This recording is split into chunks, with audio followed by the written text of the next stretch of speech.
Hi everyone, this is Dave from Geekanoids, and what I've got here is the new Xbox One wireless controller.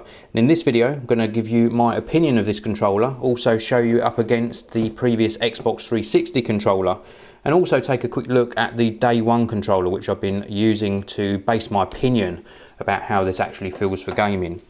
So let's get this unboxed and have a little look inside. It's really nicely presented. Microsoft have done a nice job on the packaging on this one.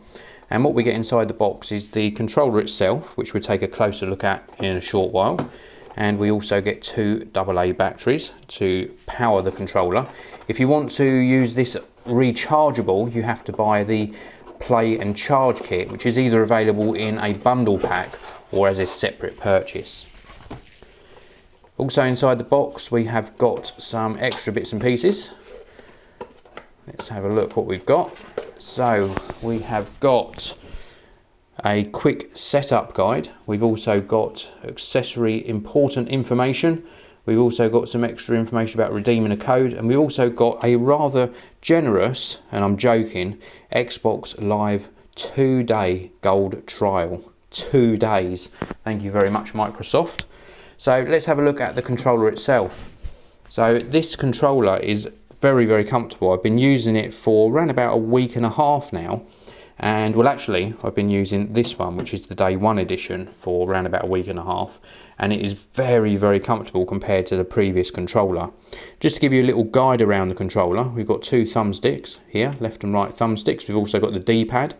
We've also got a couple of extra buttons here, like a menu button and the Xbox button just here, and then of course the X, Y, B and A buttons. Up the top, the Xbox button is what you're going to use to turn your Xbox One on and off if you're not using voice control. Also allows you to jump back to your main home screen. We've got a wireless connection button on the top here, and then we've also got a charging point and a connection point for if you want to use it hardwired rather than wireless. You'll use this if you're using that Play and Charge kit as well. And then round on the back, this is the battery compartment. Let's just remove this. This is where you're going to put your two AA batteries or your rechargeable battery pack. And there are third-party Play and Charge kits already available for this controller. Now the actual sort of trigger buttons here are not as nice as on the previous controller. I'm finding them to be just not very sort of ergonomic really.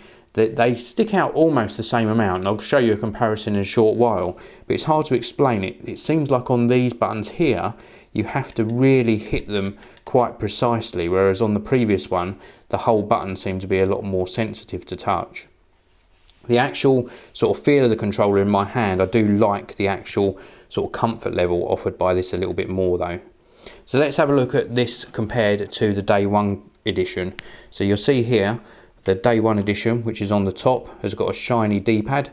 This one has got a black D-pad, and the day one edition says day one 2013 on it, and the regular controller does not.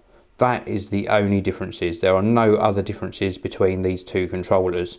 Yes, of course, it's nice to have the day one edition, but this works exactly the same.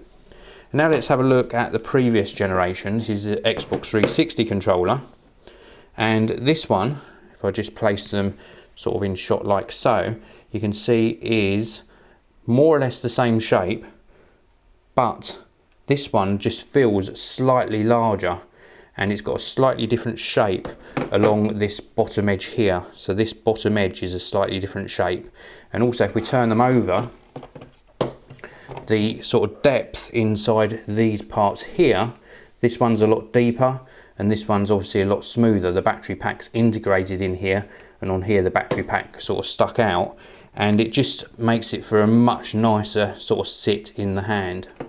Now when I mentioned about these top buttons here, I mentioned that this one wasn't quite as good. You can see on the Xbox 360 controller, these shoulder buttons sort of pushed in, and you could hit them on this edge, you could hit them on this edge, you can hit them in the middle. On the Xbox One controller, you can't hit them on this edge. You can hit them from the middle downwards.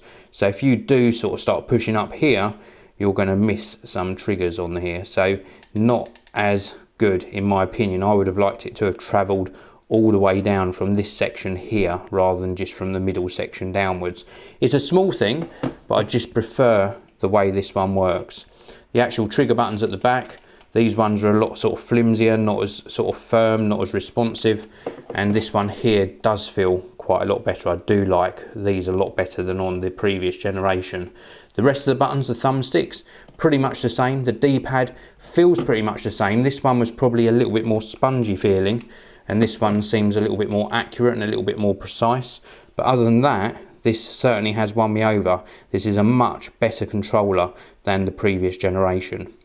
So that's it for this video. I hope you've enjoyed this look at the Xbox One controller. Thank you very much for watching. If you've enjoyed it, please do hit that like button. Please do subscribe, and I'll see you all in the next video.